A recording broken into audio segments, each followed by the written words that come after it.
queria chamar a atenção, ou te sugerir, tem umas coisas que a gente escreve para ninguém ler, né? Eu estou me sentindo assim, não lido. Então, o trabalho que eu escrevi é chamado Intolerância contra o Espiritismo. Que está no livro. Porque está no livro, né? Então, tem algumas coisas de contexto que estão ao lado da sua pesquisa, que não são objeto da sua pesquisa, mas, por exemplo, o período molenista, que eu chamei a atenção, que é um período em que existe um embate entre o movimento espírita e os católicos, entre o espiritismo e a medicina, entre o espiritismo e o corpo político que representava esses interesses. E a gente sempre consegue fazer isso em momentos de democracia, e achei boa a sua crítica, porque silêncio é estratégia em período de ditadura. Né? Os dois momentos que eu lembrei do silêncio usado como estratégia da federação, que faz um discurso social, não fazer um discurso de incitação, foi durante a ditadura Vargas, foi durante os anos de chumbo. No período democrático você tem liberdade de expressão, mesmo em situação favorável. E outra coisa que é contexto é a posição da igreja. A igreja tinha uma orientação anti-espírita que a gente acompanha até o final da obra do Carlos Embaçaí. Boa parte da obra do Carlos Embaçaí ele escreve contrapondo-se às tentativas políticas e à tentativa de manipulação que o catolicismo tinha com relação à opinião para com o espiritismo. Então, quando eles tentavam passar uma lei proibindo a mediunidade, aí o Carlos Embaçaí vai e escreve espiritismo, me ajuda aí, mediunidade de direito, como é que é o nome do livro? Mediunidade à lei. Tá? Deolinda Morim também foi confrontador. O polemista mais famoso nosso é Leopoldo, né? E a obra dele está sendo. Eu também tenho a obra dele toda amarela. Agora é que ela começou a voltar. Eu achei. Eu pedi meus contos gigantes. Lá na biblioteca. Leopoldo que está na capa do volume 2. A Nadia está falando que o Leopoldo está na capa do volume 2. O merchandise não vale, tá, Nadia?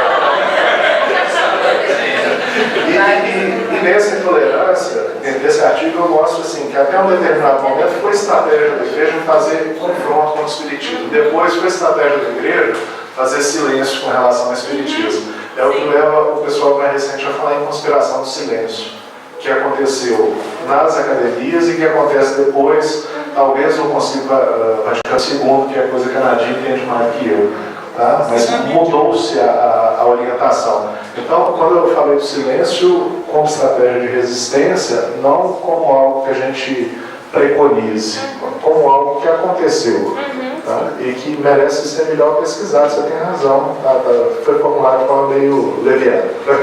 Tá? Mas é interessante. Mas é interessante também, eu acho que a interpretação que pode vir desse silêncio, né? Eu tenho um livro escrito sobre o Dom Alexandre, que é um certo dom que foi escrito pelo Augusto César Vanucci. E lá ele fala... e ele fala lá, por exemplo, tem um capítulo, né, bem pequenininho, que ele fala assim, tolerância religiosa, e ele mostra um caso justamente de silêncio, que foi naquele caso da mistificação da irmã Josefa, que estava na revista Cruzeiro, em que ele fala que aí o silêncio demonstra que eles não eram intolerantes, né? Demonstram que havia sim um clima de paz e que Dom Alexandre não tinha nada contra o espiritismo, que é isso que ele defende, né? O Augusto César Vanucci. Então acho que encaixa bem no que você falou. Eu quero dar os parabéns à Ana Lívia, que tenham mais jovens, trazer trabalhos novos, porque a oportunidade que o trabalho no final saia mais próximo da perfeição, não é? Então não se prendam apenas às bancas de qualificação das academias. Né? A Liga serve para isso, os encontros do ENLIB também, né, já? A gente tem que conversar sobre isso. Muito bem. Eu, como sugestão, eu diria, fique com o Odilon. Porque o doutor Inácio e a Angélica têm feito um trabalho, eu já fiz também na minha tese de mestrado, quando eu trato a ruptura na história da psiquiatria.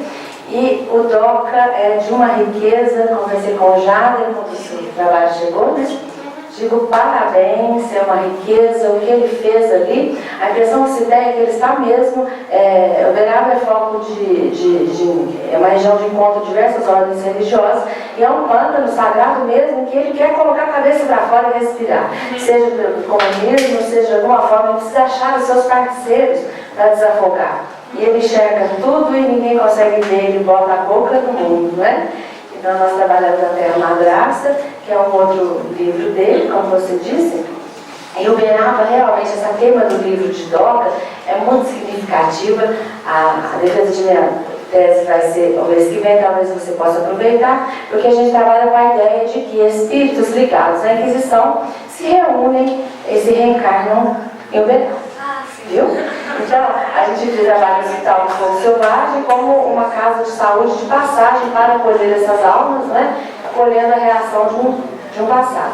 E não é à toa, pelo nosso estudo, da nossa visão, que Chico sai de Pedro Leopoldo e imediatamente em Uberaba começa a acolher os queimados, né? Que a gente pode ver bem, queimados mesmo, não da doença do fogo selvagem.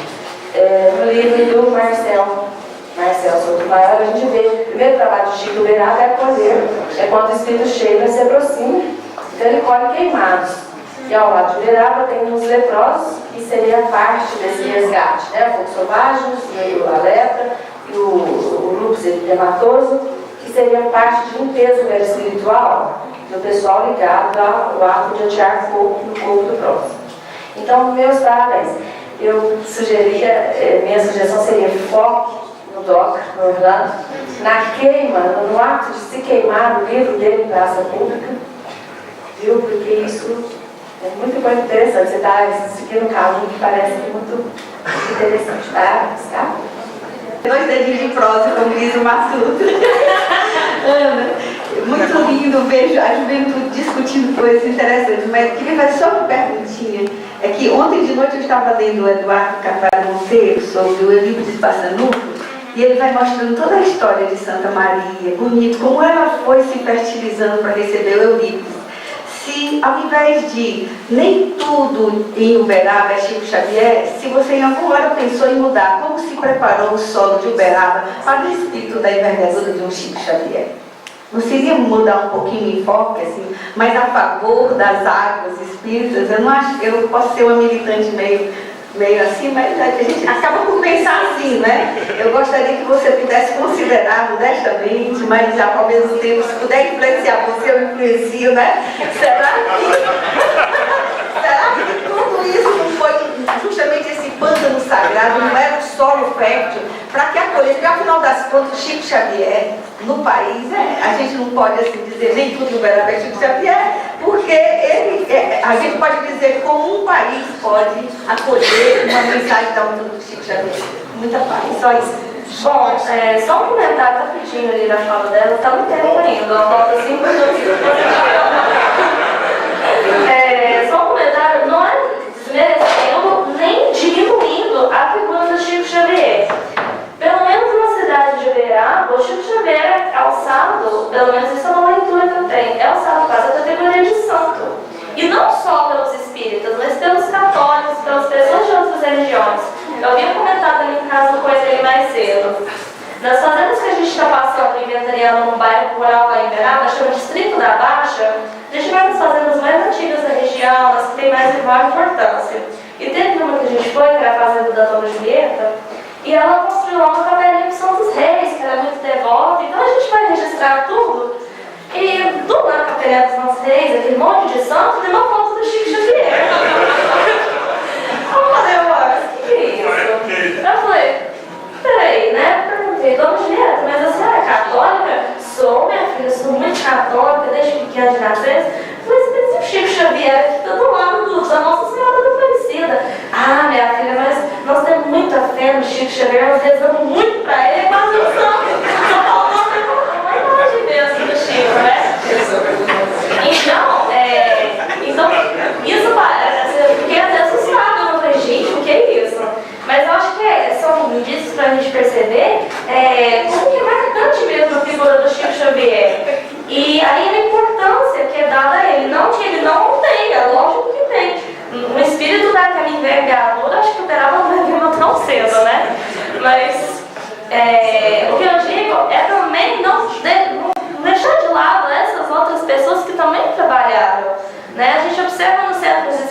Uberaba, tanto se fala em Chico Xavier, mas ele sozinho também não construiu. Não construiu todas essas flexibilidades, todas essas coisas, né? Eu vim mais mesmo justamente para essa troca de ideias, o que eu podia aprender, né? Porque eu estou num universo diferente, são pessoas que eu não conhecia, né? Que pesquisam na área, pelo menos na universidade que eu estou, até por ser um curso novo lá, o curso de História, não tem ninguém que pesquisa essa área, os meus professores são todos de fora, não tem conhecimento sobre o espiritismo, né? Não tem conhecimento sobre a história de Uberaba, que é uma outra dificuldade. Então, o professor que está me orientando também, ele está estudando junto comigo, né? Porque ele também não tem conhecimento a respeito da história de Uberaba, não tem conhecimento nenhum sobre o espiritismo. Então, assim, aí eu pego um orientador daqui, aí onde eu trabalho, eu pego outro historiador que trabalha, então me orienta aqui um pouquinho. Então, assim, eu vou pegando mesmo em cada canto. Então eu fico muito feliz mesmo pela receptividade que eu tive aqui, né? Acho que eu fui muito bem acolhida, as pessoas muito simpáticas, gostei bastante mesmo. E espero manter contato, espero voltar nos próximos encontros e quando tiver outros eventos também para participar com vocês.